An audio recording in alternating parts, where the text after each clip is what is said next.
with jazz, though, there really was, like you said, the energy if we want to do it ourselves. But there was a point of style. You had to have your own style. No question. A discipline of making sure that you were respected on a certain level in terms of discipline. And is that jazz's legacy in hip hop? Because it did give that. If you look at artists like Tribe, if you look at the Jungle Brothers, if you look at Outkast who were influenced by Tribe, there really was a jazz players like focus on perfecting your own style and discipline. That's great that you say that. And I even think now certain artists have a jazz-like vibe to me. Even Nas, who's, you know, his father, Olu Dara, is a sax player. Yes, yes. If you saw the documentary, his father put the right books in front of him about our real history.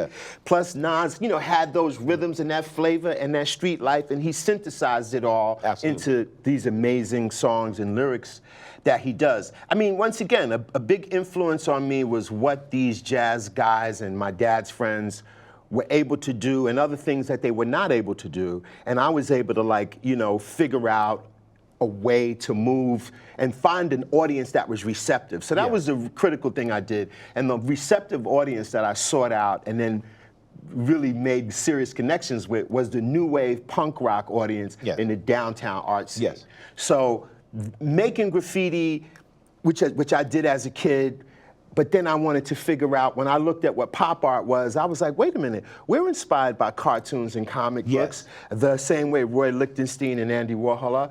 Wow, like, and we followed that. It's almost like we organically followed that. So I felt like if I can get in front of an audience and have these conversations, somebody would listen, and that was these people on the punk rock and new wave scene, and that led me to connect with Blondie and infuse, and it hipped them to what was going on, and then they made a song called Rapture, shouted me out, and that became the first rap record to go #1. I don't call it hip hop, but it definitely was a nice dose of Debbie Harry rapping.